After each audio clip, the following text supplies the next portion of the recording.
ब्रह्मसूत्रम, ब्रह्मसूत्र ग्रंथ में page number 606 और 606 पेज के ऊपर से 6 नंबर की पंक्ति है। अंतिम में आया है अपीच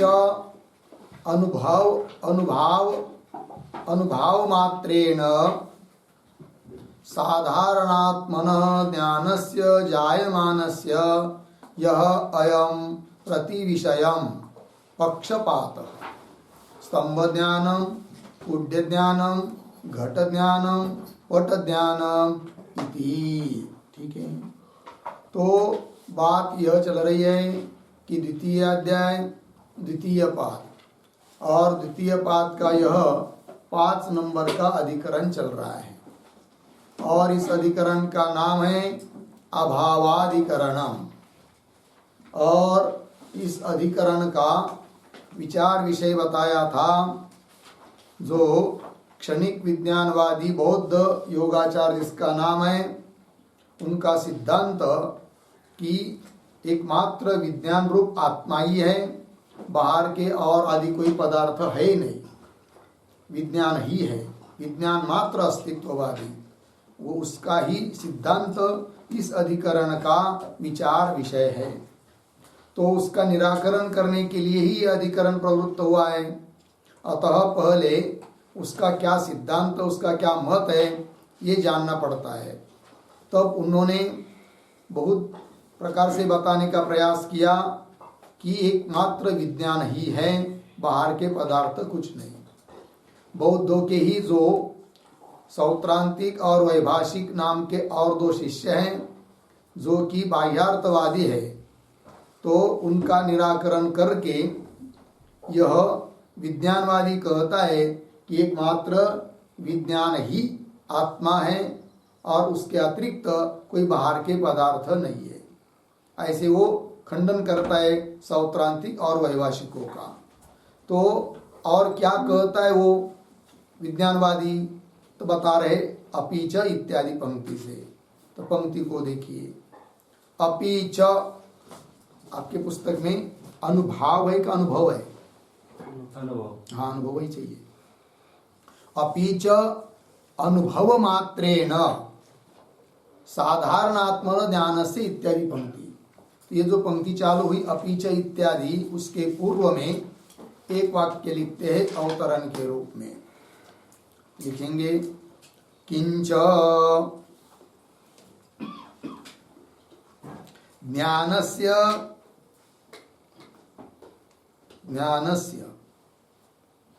ज्ञेय सारूप्य रूप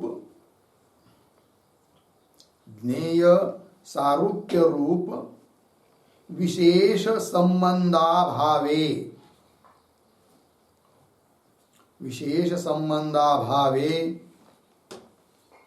सर्व विषयत्वापत्तेः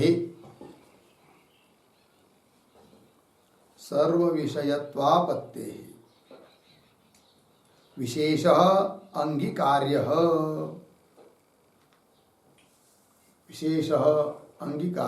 पूर्ण विराम। तथा च ज्ञानगत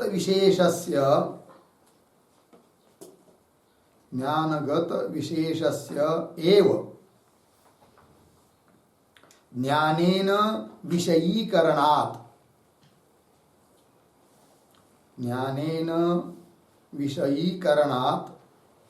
न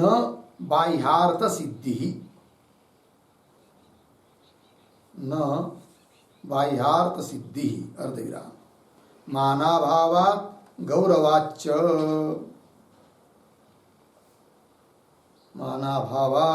गौरवाच्च इति आह अपीच इति।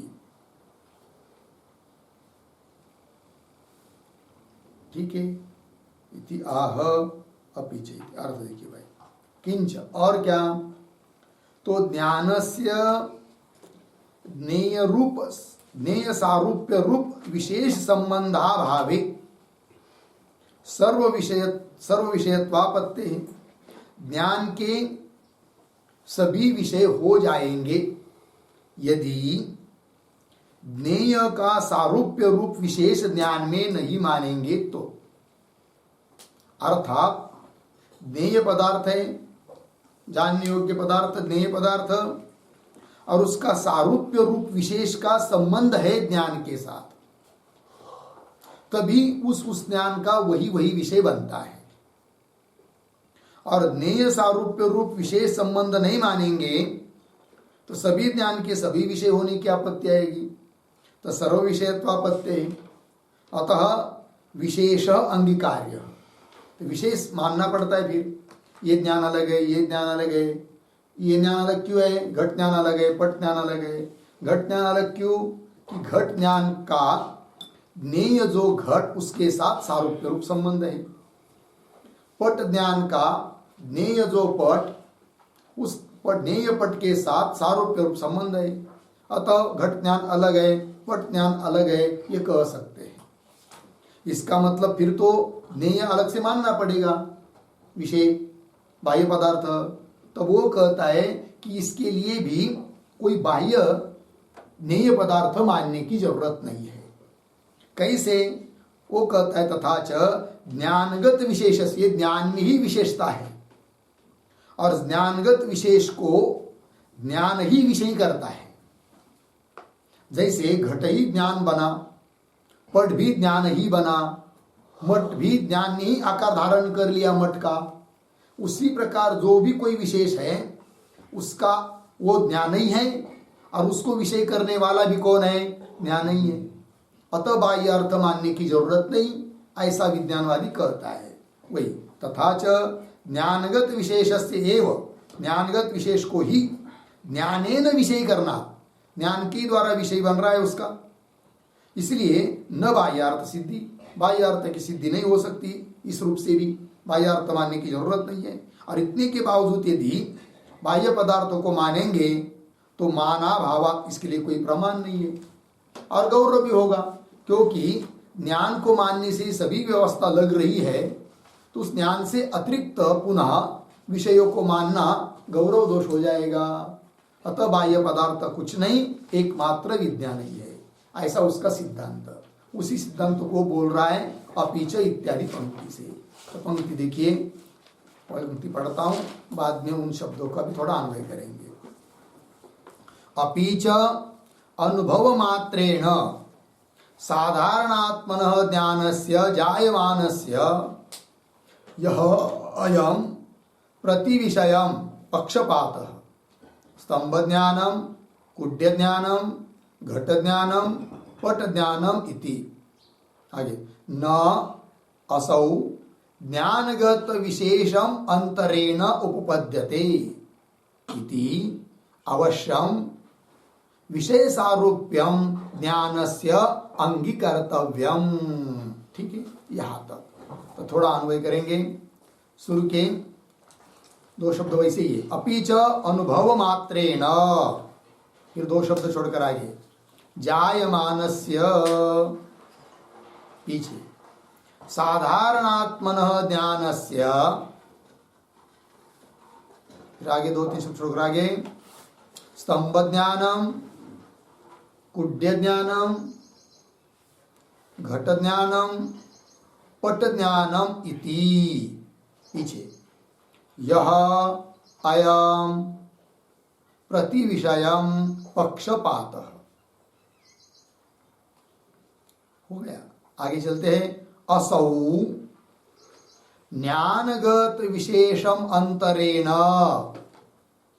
पीछे का न, पीछे न, आगे उपपद्यते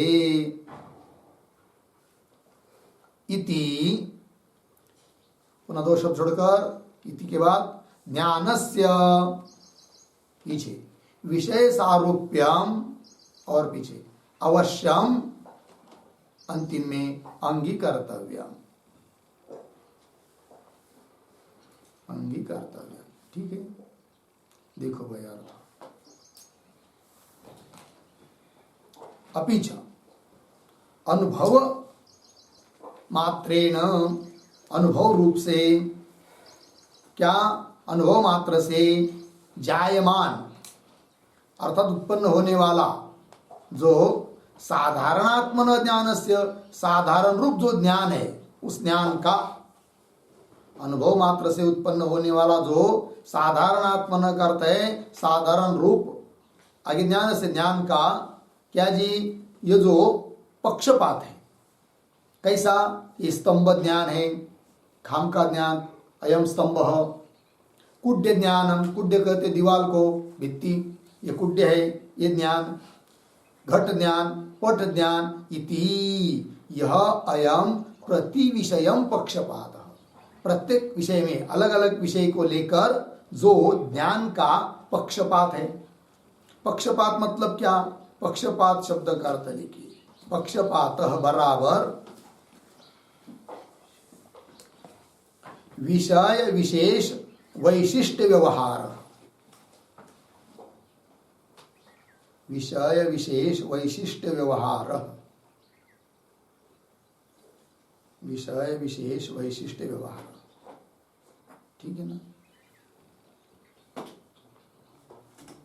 अर्थात उस विषय की विशेषता को लेकर जो विशिष्ट प्रकार का व्यवहार हो रहा है ज्ञान का, अलग अलग, ये स्तंभ ज्ञान है, कुड्य ज्ञान है, घट ज्ञान है, पट ज्ञान है, इत्यादि इत्यादि।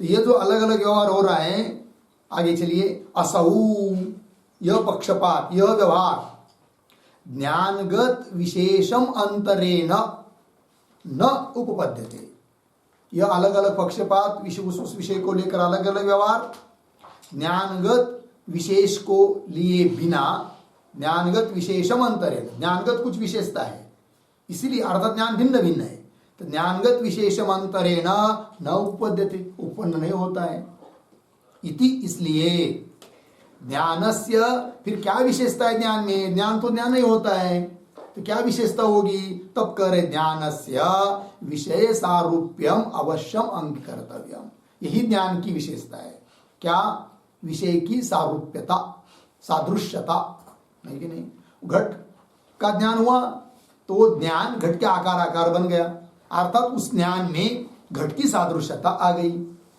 अयम पट, ये ज्ञान हुआ, इसका मतलब उस ज्ञान का विषय पट है, अर्थात पट की सादृश्यता आ गई, किसमें, ज्ञान में। तो इस प्रकार ज्ञान में जो पक्षपात है, अलग अलग व्यवहार है, वह ज्ञानगत विशेषता के बिना हो नहीं सकता। और ज्ञानगत विशेषता कहाँ से आई, तो विषय के सारूप्य से, विषय की सादृश्यता से, उस विषय के सदृश वो ज्ञान बन रहा है, इसलिए ज्ञान अलग अलग मालूम पड़ रहा है, ये घट ज्ञान है, पट ज्ञान है, मठ ज्ञान है, इस प्रकार से। अच्छा, तो बोलेंगे ठीक है, फिर तो ये विशेषता अंगीकार करनी पड़ती है, तब तो फिर बाह्य पदार्थ सिद्ध हो जाएंगे, तब वो बोल रहा है अब आगे, ये तो ठीक है, इतना बात तो उसने मान लिया कि ज्ञानगत विशेष के बिना अलग अलग ज्ञान नहीं हो सकता, और ज्ञानगत विशेषता विषय के सारूप्य से आती है, ये भी ठीक है, यहां तक तो स्वीकार करता है, किंतु इतने के बावजूद भी बाह्यार्थ की सिद्धि नहीं होती है, ये उसका कहना है। कैसे, वो आगे की पंक्ति में दे रहे हैं, अंगीकृते च तस्मिन् विषयाकारस्य ज्ञानेन एव अवरुद्धत्वात् अपार्थिका बाह्यार्थ सद्भाव कल्पना। ठीक है, देखो भाई, अंतिम के 2-3 शब्दों का अन्वय करना पड़ेगा, अपार्थिका को अंतिम में ले जाना, और कुछ नहीं, ज्ञानेन एव अवरुद्धत्वात्, फिर अंतिम में बाह्यार्थ सद्भाव कल्पना अपार्थिका, ऐसा है। अपार्थिका शब्द का अर्थ होता है व्यर्थ, व्यर्थ कल्पना है। कैसे, क्या, अब देखिए एक एक पंक्ति को, एक एक शब्द को, अंगीकृते च तस्मिन्, पीछे के वाक्य में बताया था क्या, कि विषय के सारूप्य के बिना ज्ञान में विशेषता नहीं है, और ज्ञान में विशेषता के बिना ये अलग ज्ञान है, घट ज्ञान है, पट ज्ञान, इस प्रकार पक्षपात नहीं होता है, ये तो मान लिया। अब वो विषय का सारूप्य यदि मान लिया तो फिर क्या, अंगीकृते च तस्मिन् विषयाकारस्य ज्ञानेन एव अवरुद्धत्वात्, तो विषय भी ज्ञान ही बना है, और उसको अवरुद्ध करने वाला, उसको व्याप्त करने वाला भी ज्ञान ही है। अतः कोई बाह्य पदार्थ की कल्पना करने की जरूरत नहीं है, वो कह रहा है। अंगीकृते च तस्मिन् विषयाकारस्य ज्ञानेन एव अवरुद्धत्वात्, ठीक है ना। उस विषयाकार को, विषयाकार से मतलब विषयाकार को ज्ञान से वो अवरुद्ध है, ज्ञान से वो व्याप्त है। ज्ञानेन एव अवरुद्धत्वात्, अर्थात वो विषय भी कौन है? ज्ञान ही है। और उसको विषय करने वाला विषय कौन है? ज्ञान ही है, ज्ञान से अलावा कुछ नहीं। ज्ञानेन एव अवरुद्धत्वात्, ऐसा होने से क्या जी? पंचमी तो कह रहे बाह्यार्थ सद्भाव कल्पना अपार्थिका। बाह्यार्थ, बाह्य ज्ञान, बाह्य का मतलब ज्ञान से अतिरिक्त बाह्य पदार्थ कुछ है, ये कल्पना करना अपार्थिका, व्यर्थ, व्यर्थ है। बाह्य अर्थ सद्भाव, सद्भाव अस्तित्व, बाह्य पदार्थों का अस्तित्व की कल्पना करना अपार्थिका अर्थात व्यर्थ है। कुल मिलाकर बाह्य पदार्थ कुछ है नहीं, केवल विज्ञान ही सब कुछ है, यह उसका सिद्धांत। ठीक, आगे चलिए। अपि च सहोलंभात सहोलंभ नियमात अभेदः विषय ज्ञानयोः आपतति। और बोल रहा है वो क्या कहता है? अपि च, अपि च ये जो पंक्ति आ रही है उसके भी पूर्व में एक वाक्य लिख लेते अवतरण के रूप में। किंच, किंच अर्धविराम आगे, ज्ञेयम, ज्ञेयम ज्ञानाभिन्नम, ज्ञानाभिन्नम ज्ञानोपलंभन, ज्ञानोपलंब क्षण, ज्ञानोपलंब क्षण नियत उपलंब ग्राह्यत्वात्, नियत उपलंब ग्राह्यत्वात् अर्धविराम ज्ञानवत् इति आह अपि च, ज्ञानवत् इति आह अपि च। ठीक है, देखो भाई अर्थ और क्या तो कह रहे ज्ञेयम, ज्ञेय जानने योग्य पदार्थ घटपट आदि ये सब ज्ञानाभिन्नम, ज्ञान से अभिन्न है, ज्ञान से अतिरिक्त नहीं है, विज्ञान से अतिरिक्त नहीं है। क्यों बता रहे? हेतु दिया जा रहा है, ज्ञान उपलंब क्षण, जिस क्षण में ज्ञान हो रहा है उसी क्षण में नियमतः उनकी उपलब्धि होती है, घटादिकों की, है कि नहीं। ज्ञान उपलंब क्षण नियत उपलंब ग्राह्यत्वात्, नियम से वो ज्ञान के ग्राह्य बन रहे हैं। यदि ज्ञान से अतिरिक्त घटादि पदार्थ होते तो नियम से उनकी उपलब्धि नहीं होती। अयम घट ज्ञान होने पर भी घट सामने नहीं रहता, किंतु ऐसा तो होता नहीं है। इसलिए ज्ञान से अभिन्न ही है सभी विषय, ये उसका कहना। ज्ञानवत् इत्याह अपि च, पंक्ति देखिए फिर भाष्य में, अपि च सह उपलंब नियमात् अभेदः विषय विज्ञानयोः आपतति। थोड़ा अन्वय करते हैं, शुरू के 2-3 शब्दों ठीक है। अपि च सहोपलंब नियमात्, एक शब्द छोड़कर आगे, विषय ज्ञानयोः पीछे अभेदः आगे आपतति। ठीक है, अर्थ की भाई सह उपलंबात, साथ साथ उनका उपलंब अर्थात प्रतीति हो रही है, इसलिए विषय विज्ञानयोः अभेदः, विषय और विषय का ज्ञान इन दोनों में क्या है? अभेद है। अभेद के लिए हेतु दिया, क्या हेतु दिया? सह उपलंब नियमात, साथ साथ उनका क्या होता है? उपलंब होता है, उपलब्धि होती है। एक को छोड़कर दूसरी की उपलब्धि होती नहीं है, विषय को छोड़कर ज्ञान की उपलब्धि नहीं है और ज्ञान को छोड़कर विषय की उपलब्धि नहीं है। दोनों की जब भी उपलब्धि होती है तो साथ साथ होती है। ये घट है, मालूम पड़ रहा है तो उसका ज्ञान भी उसके साथ है, और घट है यह ज्ञान हुआ तो वहां पर सामने विषय भी है, ये बात। अपि च स उपलंब नियमात् विषय ज्ञानयोः अभेद आपतति, आपतति प्राप्नोति प्राप्त हो जाता है, अभेद ही प्राप्त है, ये बात। आगे चलिए, न ही अनयोः एकस्य अनुपलम्भे अन्यस्य उपलम्भ अस्ति, न का अन्वय अस्ति के साथ रहेगा, बाकी सब ठीक है।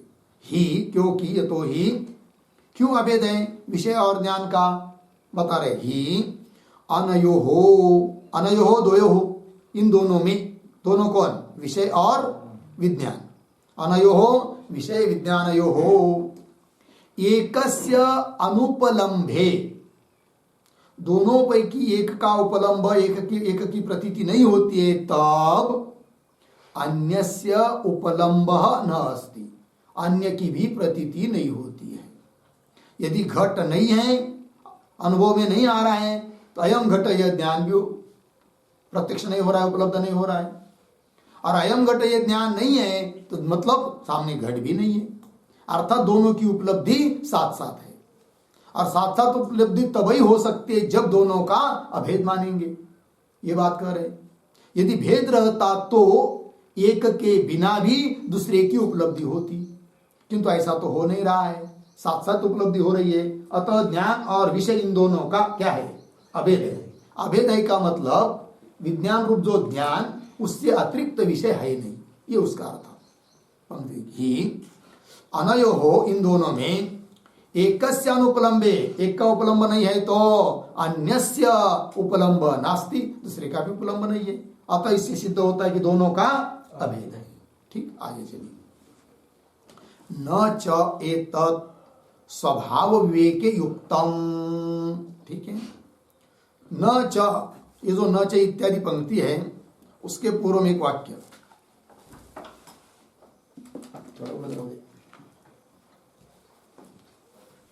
लिखेंगे, अवतरण, ज्ञानार्थयोः,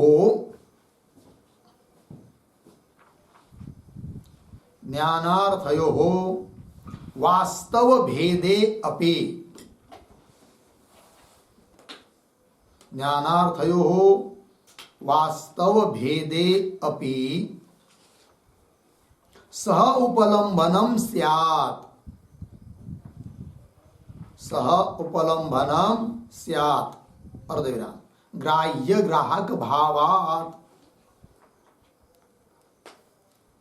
ग्राह्य ग्राहक भावात् इति अतः आह न च इति, ठीक, इति अतः आह न च इति, पूर्ण विराम। और एक वाक्य लिखते आगे, क्षणिक ज्ञानस्य,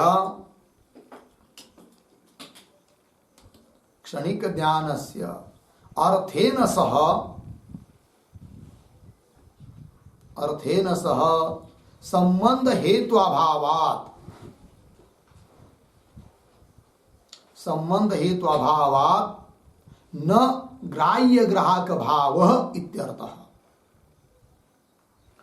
न ग्राह्य ग्राहक भावः इत्यर्थः। ठीक, अवतरण देखिए।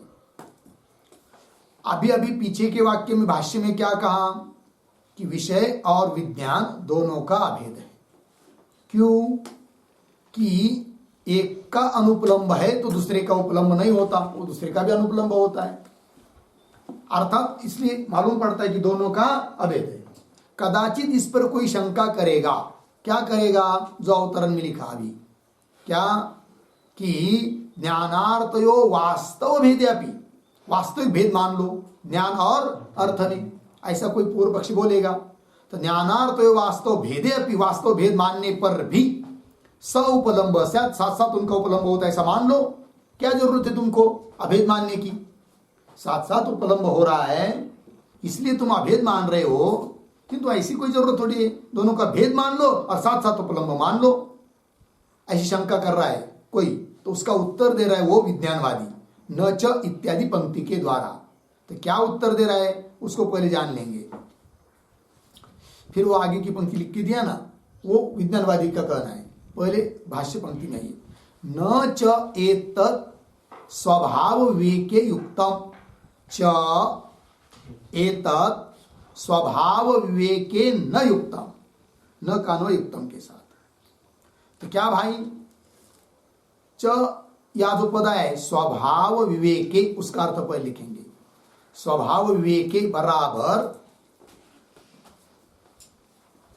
स्वभाव विवेके बराबर स्वभावतः भिन्ने सति, स्वभावतः भिन्ने सति।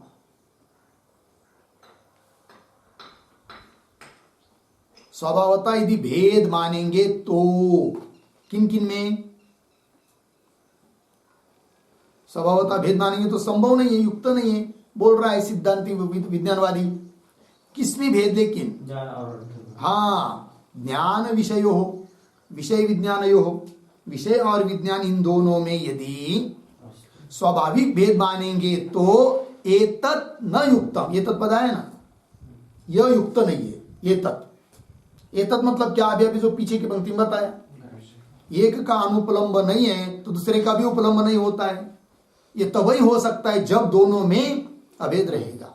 तो ये जो एतत् पद है ना, एतत् पद के ऊपर एक वाक्य लिख लेते हैं। विषयानुभवम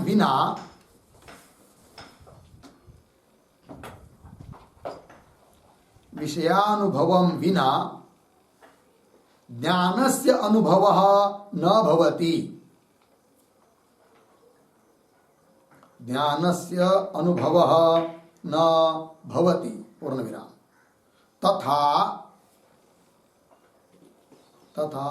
ज्ञानानुभवं विना विषयानुभवः नास्ति, विषयानुभवः नास्ति अर्धविराम। इति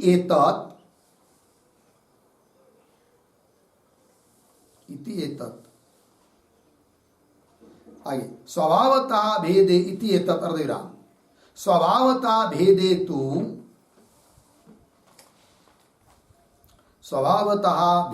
तु एकं विना अन्यस्य अनुभवः स्यात् इत्यर्थः। अन्यस्य अनुभवः स्यात् इत्यर्थः। पूर्णविराम। यतोहि प्रतिबंध कारणाभावात्, ये प्रतीक है भाष्यस्थ पद आगे आ रहा है। प्रतिबंध कारणाभावात्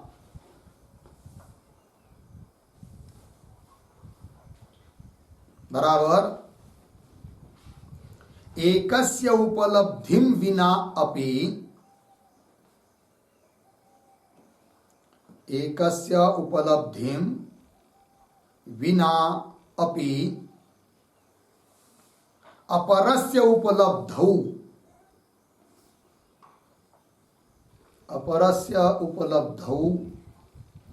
प्रतिबंधः न संभवति,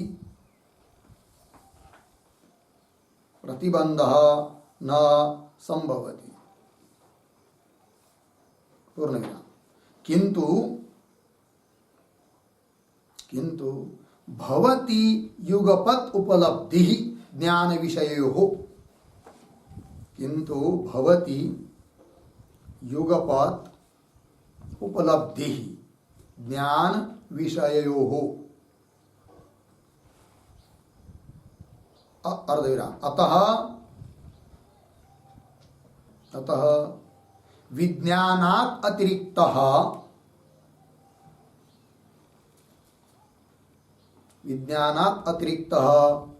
बाह्यः अर्थः नास्ति इति, बाह्यः अर्थः नास्ति इति। ठीक, देखो भाई अर्थ। तो भाष्य पंक्ति में क्या लिखा है? न चेतत् स्वभाव विवेके युक्तम, एतत् स्वभाव विवेके न युक्तम। स्वभावता भेद मानेंगे विषय और विज्ञान का तो यह युक्त नहीं। क्या युक्त नहीं है वो भी बता दिया। फिर आगे भाष्य में लिखा है प्रतिबंध कारणाभावात्, ठीक नहीं? तो उसका भी अर्थ कर रहे। तो देखिए भाई जो टिप्पणी लिखी अभी उसका अर्थ, विषयानुभवम एतत् मतलब क्या? विषयानुभवम बिना ज्ञानस्य अनुभवः न भवति। विषय का अनुभव रहता है तब ज्ञान का अनुभव है। घट सामने नहीं है तो अयम घट ज्ञान होगा क्या? नहीं होगा। सामने घट है तभी तो अयम घट ज्ञान हो रहा है, और अयम घट ये ज्ञान तभी होता है जब सामने घट रहता है। ये बात विषयानुभव बिना ज्ञान से अनुभव न भवति, तथा उसी प्रकार उल्टा ज्ञानानुभवम विना विषयानुभव नास्ति, विषय का अनुभव नहीं होता है। इति तक यह बात तब संभव नहीं है, कब? युक्तियुक्त नहीं है, कब? यदि स्वाभाविक विवेकी, भाष्य में है ना, स्वभावतः इन दोनों का भेद मानेंगे तो ये युक्त नहीं होगा, है कि नहीं? अर्थात एक के बिना भी दूसरे का उपलब्ध होना चाहिए, कब? यदि स्वभावतः भेद मानेंगे तो। किंतु एक को छोड़कर दूसरे की उपलब्धि होती ही नहीं है, अर्थात दोनों का स्वभावतः भेद नहीं है, अर्थात अभेद है, अर्थात विज्ञान को छोड़कर विषय है नहीं, ये कहना। आगे देखिए टिप्पणी में, स्वभावतः भेद हेतु यदि स्वाभाविक भेद मानेंगे तो एकम विनापि अन्य से अनुभव से, एक के बिना भी दूसरे का अनुभव होना चाहिए। देवदत्त का अनुभव हो रहा है, वो यज्ञदत्त के बिना भी होता है कि नहीं? होता है, क्योंकि दोनों का, यज्ञदत्त और देवदत्त का क्या है? स्वाभाविक भेद है। एक को छोड़कर भी दूसरे का अनुभव हो जाता है। उस प्रकार यहाँ पर भी विषय और ध्यान, विज्ञान, इन दोनों का स्वाभाविक भेद होता तो एक के बिना दूसरे का अनुभव होता, किंतु ऐसा होता ही नहीं है, अतः दोनों का भेद है। अभेद का मतलब वह विषय ज्ञान को छोड़कर है नहीं, ज्ञान ही उस विषय आकार बन गया, ये इसका कहना विज्ञानवादी का। स्वभावतः भेद हेतु एकम विनापि अन्य से अनुभव स्यात् इत्यर्थः। कैसा अन्य का अनुभव हो जाएगा स्वाभाविक भेद मानने पर? क्योंकि प्रतिबंध नहीं है दूसरे का अनुभव होने में। वही लिखा है भाष्य में, प्रतिबंध कारणाभावात्। उसी का स्पष्टीकरण कर रहे टिप्पणी में, यतो ही प्रतिबंध कारणाभावात्। कैसे? एकस्य उपलब्धिम विनापि, एक की उपलब्धि नहीं हो रही, समझ लीजिए यज्ञदत्त की उपलब्धि नहीं हो रही है, तो देवदत्त की उपलब्धि होने में कोई प्रतिबंध है क्या? कुछ नहीं, क्योंकि दोनों अलग अलग है। उस प्रकार विषय जो घटादि और उनका ज्ञान ये भी अलग अलग होते तो एक के ज्ञान के बिना भी दूसरे की उपलब्धि होने में कोई प्रतिबंध रूप कारण नहीं है, तो उपलब्धि होनी चाहिए दूसरे की, एक के बिना भी। होती है क्या? नहीं होती है। प्रतिबंध तो कुछ नहीं है, उपलब्धि होनी चाहिए एक को छोड़कर दूसरे की। प्रतिबंध कारणाभावात्, पंक्ति लग रही है, पंक्ति देखिए, एकस्य उपलब्धि विनापि, एक के उपलब्धि के बिना भी, अपरस्य दूसरे से, द्वितीयस्य उपलब्ध, दूसरे की उपलब्धि होने में प्रतिबंध न संभवति, प्रतिबंध नहीं है, अर्थात प्रतिबंध कारण का अभाव है, प्रतिबंध न संभवति। किंतु है कि प्रतिबंध तो नहीं है, एक को छोड़कर दूसरे की उपलब्धि होनी चाहिए, किंतु हो नहीं रही है, अपितु युगपत उपलब्धि हो रही दोनों की, विषय और ध्यान की। वही करे, किंतु भवति युगपत उपलब्धि, किनकी? ज्ञान विषयों हो, ज्ञान और विषय की उपलब्धि युगपत होती है। इससे सिद्ध होता है कि क्या? विज्ञानात् अतिरिक्त बाह्य अर्थ नास्ति, विज्ञान को छोड़कर कोई बाह्य अर्थ नहीं है, विज्ञानवादी बोल रहा है। और जो एक पंक्ति आपको और लिख के दी थी ना अवतरणिका के आगे, हाँ, क्षणिक ज्ञानस्य, तो उसको भी देखते हैं वो क्यों बता रहा है वो विज्ञानवादी। हाँ, तो पीछे क्या कहा था उस किसी ने, शंका करने वाले ने, कि ग्राह्य ग्राहक भाव है ज्ञान और अर्थ में, है कि ज्ञानार्थ वास्तव भेदे अपि उपलम्ब स्यात्, वास्तविक भेद मानने पर भी एक की उपलब्ध होनी चाहिए, क्योंकि दोनों में क्या है? ग्राह्य ग्राहक भाव है, अर्थात ज्ञान से भिन्न है कौन? विषय। कौन कहता है? पूर्व पक्षी। उसका उत्तर देने के लिए वो पंक्ति है जो अवतरणिका के आगे हमने लिखी थी। क्या कहता है वो कहता है क्या? क्षणिक ज्ञानस्य, ये ना, क्षणिक ज्ञानस्य। ज्ञान कैसा है? क्षणिक।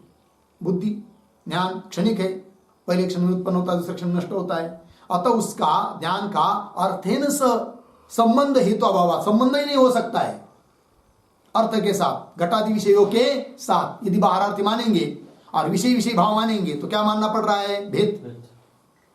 किससे किसका? ज्ञान और विषय, इनका भेद मानना पड़ता है। कब? यदि दोनों में ग्राह्य ग्राहक भाव मानेंगे तब। क्योंकि पूर्व पक्ष ने कहा था ना अवतरणिका में, क्या? कि दोनों में ग्राह्य ग्राहक भाव है, ग्राहक है कौन? ज्ञान, ग्राह्य है कौन? विषय, अतः दोनों में क्या मानो? भेद। किंतु विज्ञानवादी बोल रहा है, अरे भाई, ग्राह्य ग्राहक भाव तब बनेगा जब ज्ञान का विषय के साथ संबंध होगा।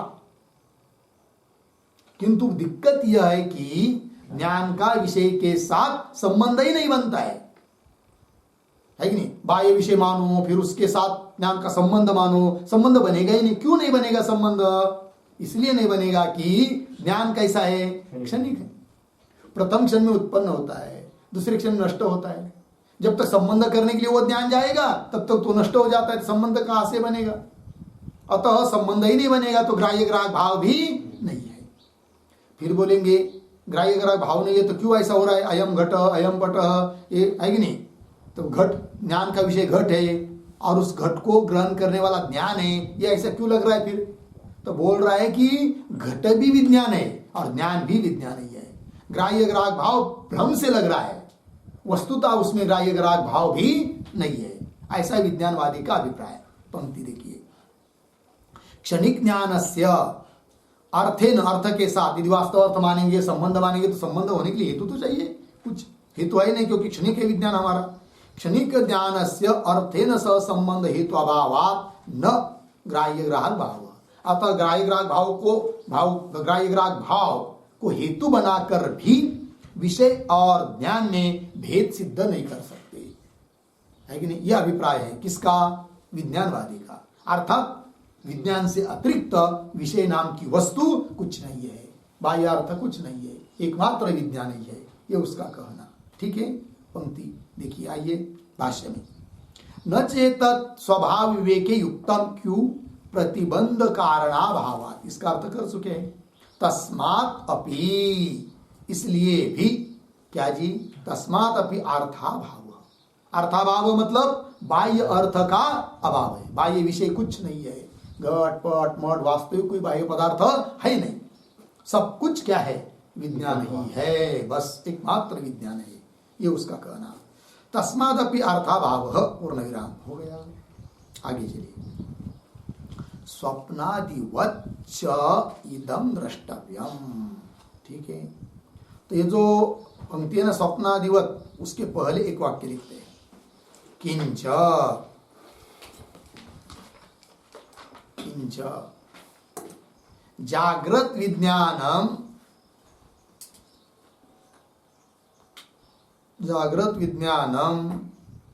न बाह्यालंबनम,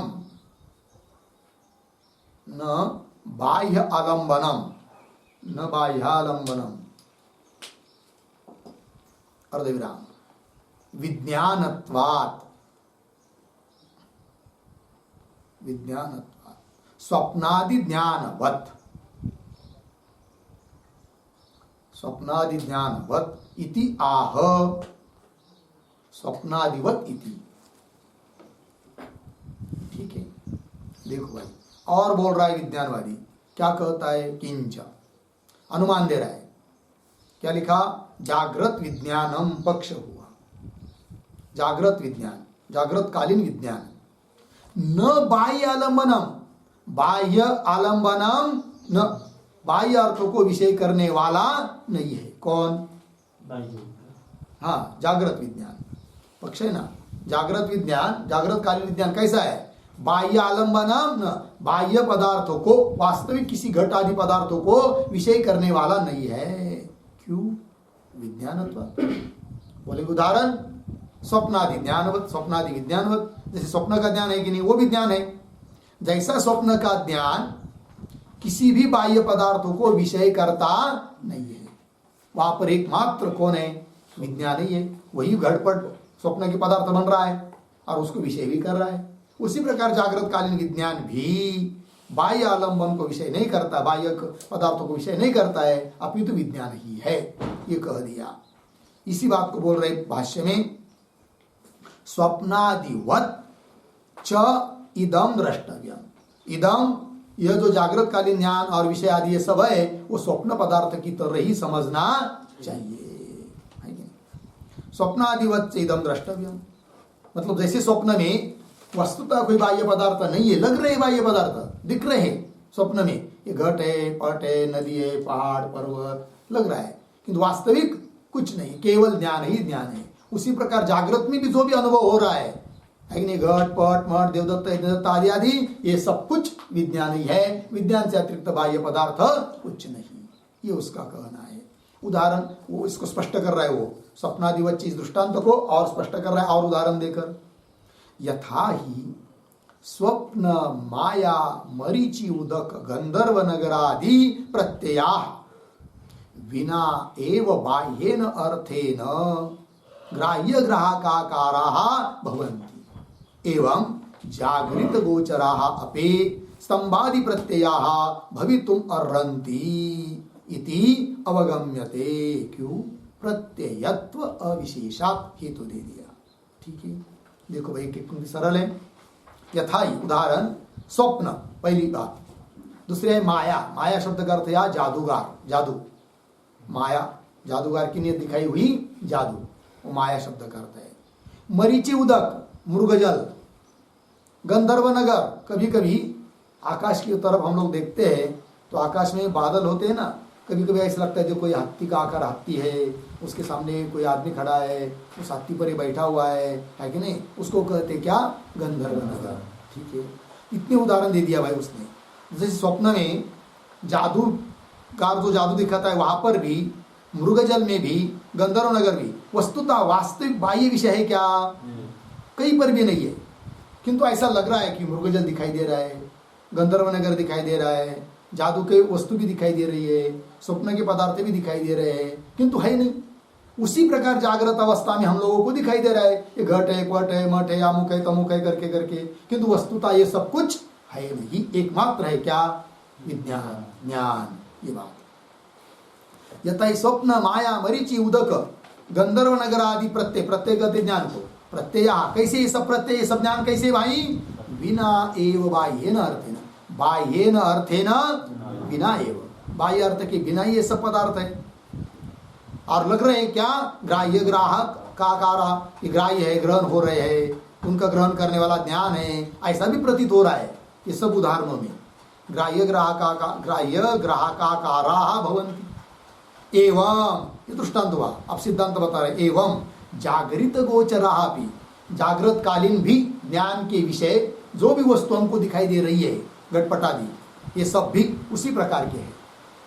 एवं जागृत गोचराः अपि स्तंभादि प्रत्ययाः, प्रत्यय ज्ञान, स्तंभ ज्ञान, घट ज्ञान, पट ज्ञान आदि, स्तंभादि प्रत्ययाः भवितुम् अर्हन्ति इति अवगम्यते, ऐसा जाना जाता है। तात्पर्य, ये जो जागृत कालीन ज्ञान है वह भी बाह्य अर्थ के बिना ही है, बाह्य अर्थ कुछ नहीं।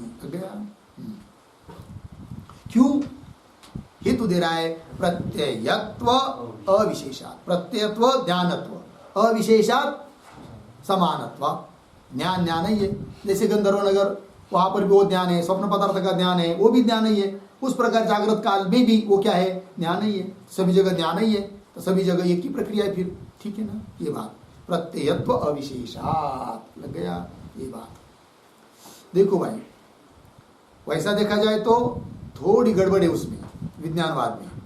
यदि विज्ञानवादी ये कह दे क्या कि सब पदार्थ विज्ञान से भिन्न नहीं है, विज्ञान ही है, और वह विज्ञान क्षणिक नहीं है, अपितु सत चित आनंद अनादि अनंत है कि नहीं, स्थायी है और नित्य है, ऐसा यदि बोलता है तो वेदांत ही हो जाएगा वो, और कुछ नहीं है।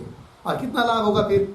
लाभ कितना होगा कि जगत है नहीं है, और हम भी तो वही बोलते हैं फिर, जगत दिखाई दे रहा है, वो कैसा है? अनिर्वचनीय है, सत्य नहीं है, अधिष्ठान से अतिरिक्त नहीं है, यही तो बोलते हैं।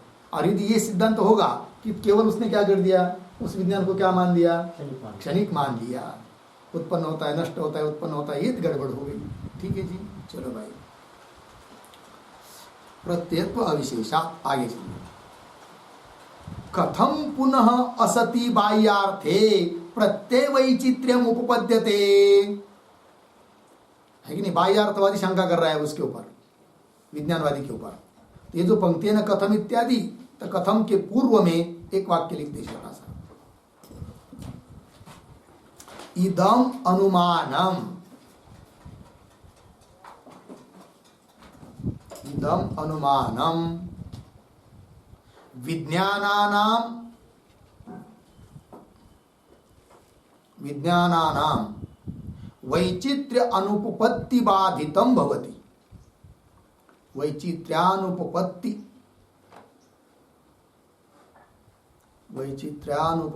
बाधितं भवति इति सौत्रान्तिकः शंकते। सौत्रान्तिकः शंकते कथम इति।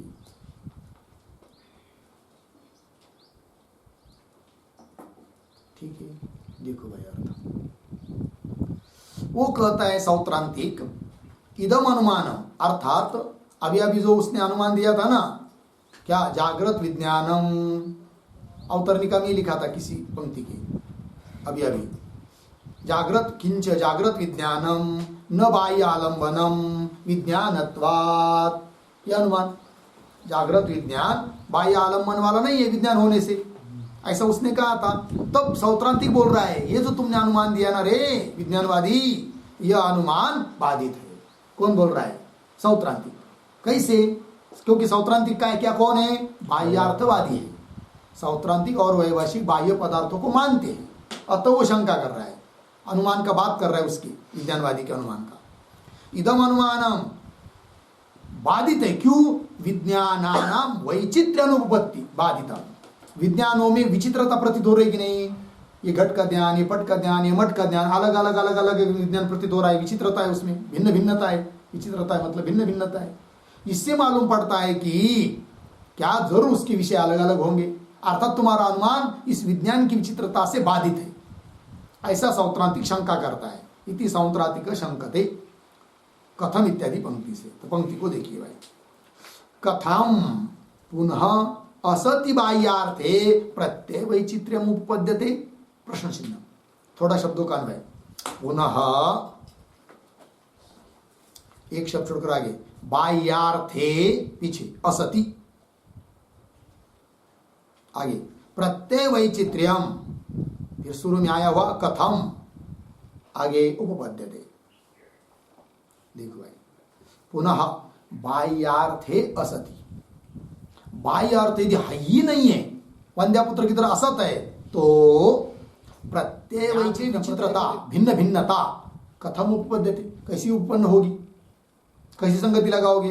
इस शंका उसकी, पूर्व पक्षी की, सौत्रांतिक की शंका। उत्तर दे रहा है वो, वासना वैचित्र्यात् इति आह, ये उत्तर दे रहा है कि यद्यपि बाह्य अर्थ है नहीं, फिर ज्ञान में विचित्रता क्यों है, भिन्न भिन्नता क्यों है? वासना के कारण।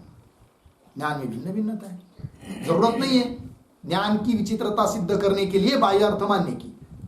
ज्ञान की विचित्रता की सिद्धि के लिए हम मानते हैं क्या? वासना।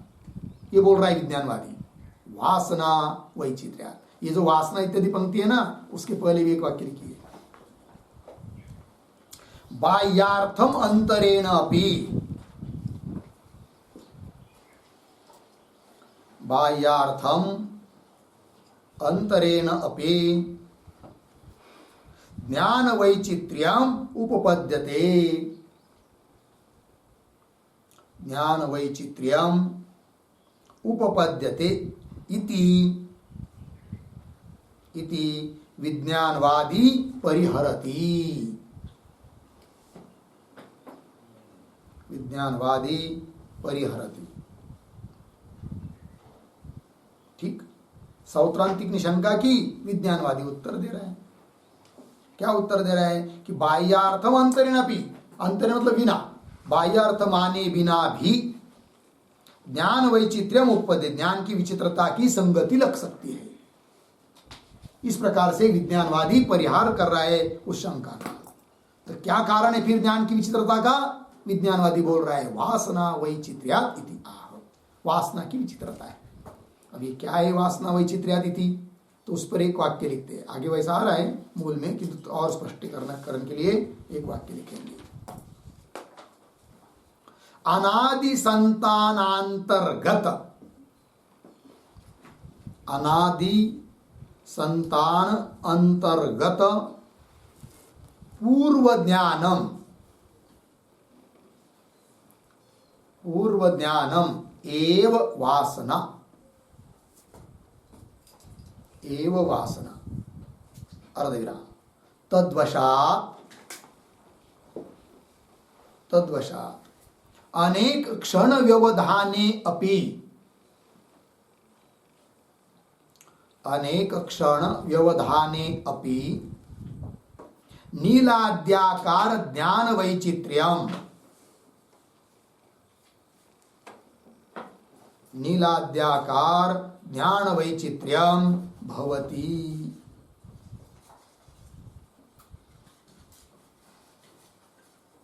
ठीक, यथा बीजेभ्यः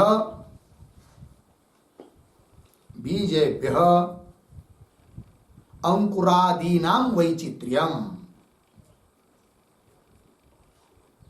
अंकुरादीनां वैचित्र्यम् तद्वत इत्यर्थः। ठीक, देखो भाई अर्थ। वासना क्या है? तो अनादि संतान के अंतर्गत, संतान कहते प्रवाह को, और ये प्रवाह कैसा चल रहा है? अनादि। किसका प्रवाह? विज्ञान का प्रवाह, क्योंकि क्षणिक विज्ञान चल रहा है ना, बुद्धि ज्ञान वही आत्मा है, और वो पर क्षण में उत्पन्न होता है, दूसरे क्षण नष्ट होता है, प्रथम उत्पन्न होता है, नष्ट होता है। ये जो ज्ञान का प्रवाह चल रहा है अनादि काल से चल रहा है और अनंत काल चलता रहेगा, है कि नहीं? तो अनादि संतान, अनादि काल का जो विज्ञान का प्रवाह संतान, उसके अंतर्गत जो पूर्व ज्ञान है ना, वो वासना है। अभी का विज्ञान, इसके पहले पता नहीं अभी तक कितने विज्ञान हो चुके, तो वो जो पूर्व के विज्ञान है, पूर्व है, वो सब क्या है? वासना है। वो कहता है वो पूर्व ज्ञान में वो वासना। और तद्वशात, उसके निमित्त से बीच में बहुत सारे व्यवधान हो गए तो भी अनेक क्षण व्यवधाने अपि, जैसे 4 दिन पहले कोई ज्ञान हुआ था, यानी घट पटाकर कोई हुआ था, और तब से लेकर आज तक बीच में बहुत विज्ञान उत्पन्न हुए, नष्ट हुए, तो भी वो संस्कार पड़ा हुआ है, वासना पड़ी हुई है, और उसके कारण अलग अलग संतान हो रहा है, व्यवहार हो रहा है, ज्ञान हो रहा है, ज्ञान में विचित्रता आ रही है, ये उसका कहना। तो अनेक क्षण व्यवधानी अपि नीलाद्याकार, नीलाकार पटाकार घटाकार है कि नीलाद्याकार ज्ञान वैचित्र्य भवति। जैसे कारणभूत जो बीज है, जैसे अलग अलग चीज बीज है, गेहूं है, चावल है कि नहीं, अलग अलग बीज है, उनसे अलग अलग प्रकार के क्या उत्पन्न होते हैं? अंकुर। उसी प्रकार वासना की विचित्रता है, अतः ज्ञान में विचित्रता हो जाती है। जरूरत नहीं है ज्ञान में विचित्रता को बांधने के लिए बाह्यार्थ की कल्पना करें, बाह्यार्थ के बिना भी ज्ञान की विचित्रता सिद्ध हो जाती है। ये उसका विज्ञानवादी का कहना। ठीक है, आइए पंक्ति में, वासना वैचित्र्या इतिहास, आगे चलिए उसका स्पष्टीकरण कर रहे हैं। अनादौ ही संसारे, संसार कैसा है? अनादि है। अनादौ ही संसारे बीजांकुरवत, बीज और अंकुर की तरह विज्ञानानाम वासनानाम, विज्ञानों की, ज्ञानों की जो वासना अर्थात पूर्व क्षण विज्ञानों का, तो विज्ञानानाम वासनानाम च अन्योन्य निमित्त नैमित्तिक भावेन, उन दोनों में क्या है? अन्योन्य परस्पर निमित्त नैमित्तिक भाव, अर्थात कार्य कारण भाव। पूर्व वासना कारण है, आगे आगे विज्ञान के लिए, ये बात। और किन दोनों में कार्य कारण भाव है? विज्ञान और वासना। वासना मतलब पूर्व क्षण का ज्ञान, वो वासना बन गई, और अभी के क्षण के लिए, अभी के विज्ञान के लिए वो कारण बनती जा रही है, इस प्रकार से। ठीक, अनादौ हि संसारे बीजांकुरवत विज्ञानानाम वासनानाम च, विज्ञान और वासनाओं का अन्योन्य परस्पर में निमित्त नैमित्तिक भावे न, कार्य कारण भाव होने से वैचित्र्य न विप्रतिषिध्यते, ये जो ज्ञान का वैचित्र्य प्रतीत हो रहा है, घट ज्ञान, पट ज्ञान, मठ ज्ञान, अलग अलग ज्ञान प्रतीत हो रहे हैं, वो न विप्रतिषिध्यते, अर्थात उसका निषेध नहीं कर सकते हैं। ये बात कह दी, प्रतिषेध नहीं कर सकते। ज्ञान की विचित्रता हम भी मानते, कौन कह रहा है? विज्ञानवादी। किंतु उस ज्ञान की विचित्रता के कारण ये नहीं कह सकते कि उसके सचमुच बाह्य विषय है। बाह्य विषय कारण नहीं है ज्ञान की विचित्रता के लिए, अपितु वासना कारण है। एकमात्र है विज्ञान, और उसकी विचित्रता के कारण, विचित्रता के लिए कारण वासना, ऐसा मानता है वो। आगे चलिए, अपीच अन्वय व्यतिरेकाभ्याम वासना निमित्तम एव ज्ञान वैचित्र्यम इति अवगम्यते। ठीक है जी, ये जो पंक्ति है ना अपी च, तो अपी के पूर्व में एक छोटा वाक्य लिखते हैं अवतरण।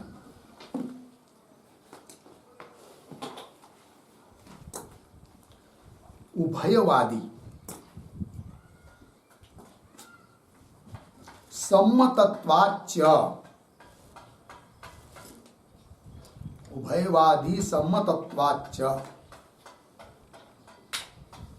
कौंस में लिखिए उभयवादी बराबर, उभयवादी बराबर बाह्यार्थवादी तथा विज्ञानवादी, बाह्यार्थवादी तथा विज्ञानवादी कौंस बन। आगे वासना एव ज्ञान वैचित्र्य हेतव, ज्ञान वैचित्र्य हेतव अर्धविराम न बाह्यार्थाः, न बाह्यार्थाः इति आह अपि च इति।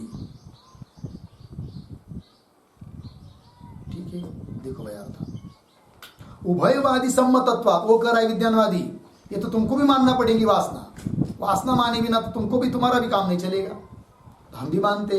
ठीक है, तो उभयवादी सम्मतत्वात्, उभयवादी मतलब बाह्यार्थवादी और विज्ञानवादी, सम्मतत्वाच्च वासना एव ज्ञान वैचित्र्य हेतु, ज्ञान में विचित्रता के लिए कारण वासना ही है, न बाह्यार्थ। ये कह रहा है अपीच पंक्ति से, पंक्ति देखिए अपीच अन्वय व्यतिरेकाभ्याम वासना निमित्तम एव ज्ञान वैचित्र्यम इति अवगम्यते। अन्वय व्यतिरेक से भी ये बात सिद्ध हो जाएगी कि वासना के कारण ही ज्ञान में विचित्रता है, वासना के बिना नहीं। वासना निमित्तम एव ज्ञान वैचित्र्यम इति अवगम्यते। कैसा, आगे देखिए स्वप्नादिषु अंतरेणापि अर्थम वासना निमित्तस्य ज्ञान वैचित्र्यस्य उभाभ्याम अपि अवाभ्याम अभ्युपगम्य मानत्वात्। देखो कितना बढ़िया पकड़ लिया विज्ञानवादी ने बाह्यार्थवादी को।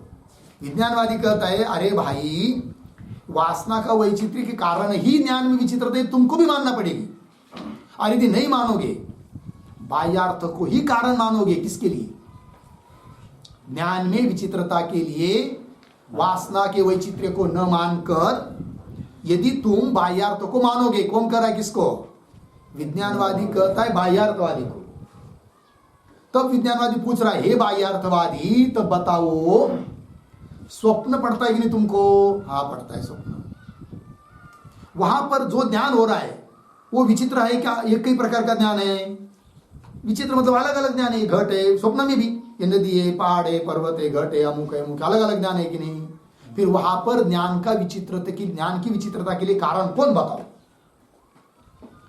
वहां पर तो तुम बाह्यार्थवादी ये नहीं बोल सकते ना कि बाह्यार्थ है करके, किंतु ज्ञान की विचित्रता है, ज्ञान बाह्यार्थ है नहीं और ज्ञान की विचित्रता है, तो क्या उत्तर दोगे, तो तुमको भी जरूर मानना पड़ता है क्या, वासना का वैचित्र्य।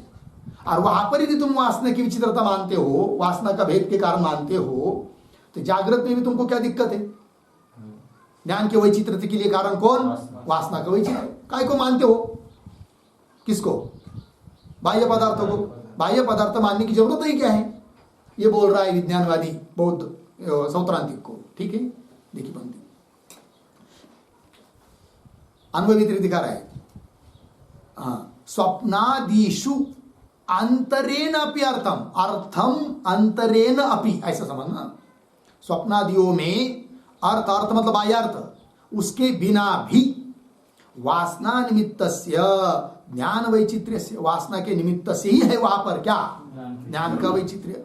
ज्ञान वैचित्र्यस्य उभाभ्याम अपि अवाभ्याम, हम दोनों को, तुमको भी और हमको भी मानना ही पड़ता है। तुमको मतलब बाह्यार्थवादी और हमको मतलब विज्ञानवादी। उभाभ्याम अपि अवाभ्याम अभ्युपगम्य मानत्वात्, स्वीकार किया हुआ है, उस प्रकार यहां पर भी मान लेंगे। फिर वही कराए अंतरेण तु वासनाम, वासनाम, पंक्ति आगे की देखिए, अंतरेण तु वासना, वासनाम अर्थ निमित्तस्य ज्ञान वैचित्र्यस्य मया अनभ्युपगम्य मानत्वात्। ठीक है जी, पंक्ति देखो, अंतरेण तु वासनाम, कैसा पढ़ेंगे? तू वासनाम अंतरेण, वासना के बिना, अर्थ निमित्तस्य ज्ञान वैचित्र्यस्य, अर्थ के बाह्यार्थ के निमित्त से ज्ञान की विचित्रता मया अनभ्युपगम्य मानता, मैं मानता नहीं हूं। कौन कह रहा है? विज्ञानवादी। क्या कह रहा है? कि वासना ही कारण है ज्ञान की विचित्रता के लिए। वासना को छोड़कर कोई बाह्य अर्थ के कारण ज्ञान की विचित्रता हो रही है, यह बात मैं मानता नहीं। ये कह रहा है वासना अंतरेण तो अर्थ निमित्त से, बाह्यार्थ के निमित्त से ज्ञान वैचित्र्य से मया अनभ्युपगम्य मानत्वात्, मैं स्वीकार नहीं करता हूं, है कि नहीं? और तुमको भी वासना माननी ही पड़ती है, तो सब जगह फिर मान लो कारण ज्ञान की विचित्रता के लिए कौन? वासना। जरूरत नहीं है किसकी? बाह्यार्थ की। ये बोल रहा है तस्मात् अपि अभावः बाह्यार्थस्य इति। थोड़ा अन्वय, तस्मात् अपि बाह्यार्थस्य, एक शब्द छोड़कर आगे, बाह्यार्थस्य पीछे अभावः इति। तस्मात् इसलिए भी बाह्य अर्थ का, बाह्य पदार्थों का क्या है? अभाव है। इति, इति मतलब यहां तक पूरा हुआ विज्ञानवादी का अपना कहना। ठीक है, तो क्या सिद्ध किया विज्ञानवादी ने अभी तक? विज्ञान से अतिरिक्त और कुछ नहीं है, बाह्यार्थ है नहीं। ठीक है, आगे चलिए। एवं प्राप्ते ब्रूमः, अब सिद्धांत आ रहे हैं। इस प्रकार विज्ञानवादी का पूर्व पक्ष प्राप्त होने पर अब सिद्धांती बोल रहे हैं, सूत्र के माध्यम से उत्तर दे रहे हैं। तो सूत्र आ रहा है फिर, तो सूत्र का उच्चारण और उसका अर्थ देख लेते हैं। नाभाव उपलब्धेः, नाभाव उपलब्धेः 2:28। चलिए इस सूत्र का अर्थ थोड़ा ये लिख लेते हैं। सूत्रावतरणम बराबर क्षणिक विज्ञान मात्र अस्तित्ववादस्य, क्षणिक विज्ञान मात्र अस्तित्ववादस्य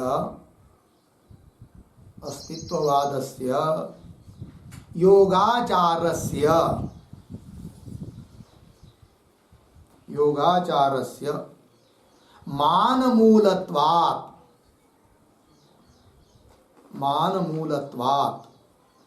अर्धविराम तेन नित्य विज्ञानवाद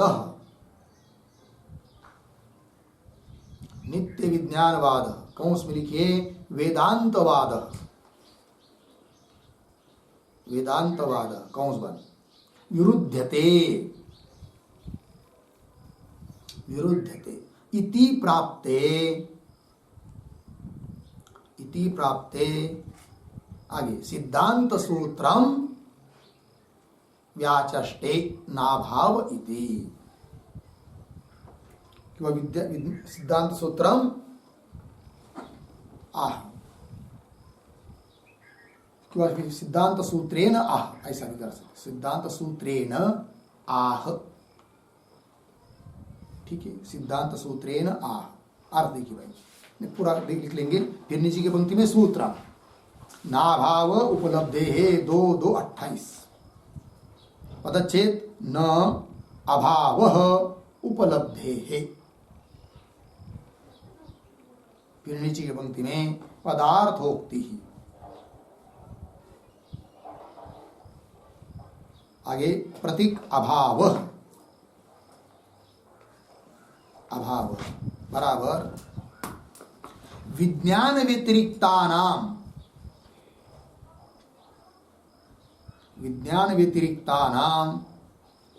सर्वेषां पदार्थानां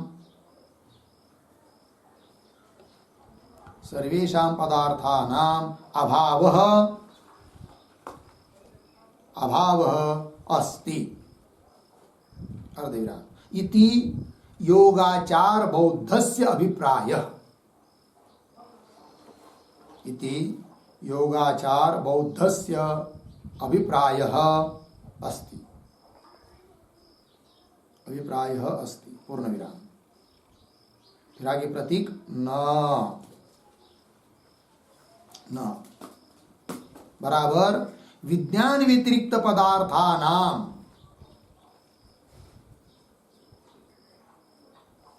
विज्ञान व्यतिरिक्त पदार्थानाम अभावः न संभवति, अभावः न संभवति, पूर्ण विराम, कौंस में कुतः, प्रश्न चिन्ह आगे की तरफ बांध देकर कौंस बांध, फिर आगे प्रतीक उपलब्धेः, उपलब्धेः बराबर विज्ञानातिरिक्तानाम अर्थानाम, विज्ञानातिरिक्तानाम अर्थानाम उद्धरण में घटः, उद्धरण चिन्ह बंद, अर्धविराम, पटः इत्यादि अनुभव सिद्धत्वात्, इत्यादि अनुभव सिद्धत्वात्, पूर्ण विराम, अतः, अतः विज्ञानातिरिक्त पदार्थ सद्भावात्, विज्ञानातिरिक्त पदार्थ सद्भावात् विज्ञानवादी मतम, विज्ञानवादी मतम असंगतम भवति, असंगतम भवति इति, ठीक है। देखो भाई अर्थ, तो सूत्रावतरण में लिखा है कि क्षणिक विज्ञान मात्र अस्तित्ववादस्य, एक मात्र क्षणिक विज्ञान है, ये उसके अतिरिक्त कुछ नहीं, ऐसा जो योगाचार का मत है वो मानमूल है, प्रमाण मूलक है, ऐसा पूर्व पक्ष का अभिप्राय। और ऐसे उस मत से तेन नित्य विज्ञानवाद अर्थात वेदांतवाद विरुद्धते, विरोध को प्राप्त होता है, बाद होता है वेदांतवाद का, ऐसा पूर्व पक्षी प्राप्त होने पर सिद्धांत सूत्रेण आह, सिद्धांत सूत्र से व्यास महाराज बोल रहे हैं नाभाव उपलब्धि, इस सूत्र से। तो पदार्थोक्ति में लिख रहे हैं अभाव, मतलब विज्ञान व्यतिरिक्तानाम सर्वेषां पदार्थानाम, विज्ञान से अतिरिक्त सभी पदार्थों का अभाव है, ऐसा योगाचार बौद्ध का अभिप्राय है, किंतु उसका वह कहना ठीक नहीं। न अर्थात विज्ञान व्यतिरिक्त पदार्थानाम अभाव न संभवति, अभाव नहीं है, क्यों? अतः उपलब्धि, उपलब्धि हो रही है, प्रत्यक्ष प्रमाण से दिखाई दे रहे सभी पदार्थ। विज्ञान, विज्ञानातिरिक्तानाम अर्थानाम घटः पटः इत्यादि अनुभव सिद्ध, अनुभव सिद्ध पदार्थ, अतः उसका अपलाप नहीं कर सकते, अनुभव सिद्ध पदार्थों का अपलाप नहीं कर सकते। और अनुभव सिद्ध का पदार्थों का अपलाप करना कोई बुद्धिमानी नहीं होती है, ये सब आगे भाष्यकार कहेंगे। अतः विज्ञानातिरिक्त पदार्थ सद्भावात्, विज्ञान से अतिरिक्त पदार्थ विद्यमान होने से विज्ञानवादी मतम असंगतम भवति, ये कह दिया, हो गया ठीक। आगे में आगे भाष्य सूत्र का भाष्य जो है उसका विचार करेंगे। ओम पूर्णमदः पूर्णमिदं पूर्णात् पूर्णमुदच्यते पूर्णस्य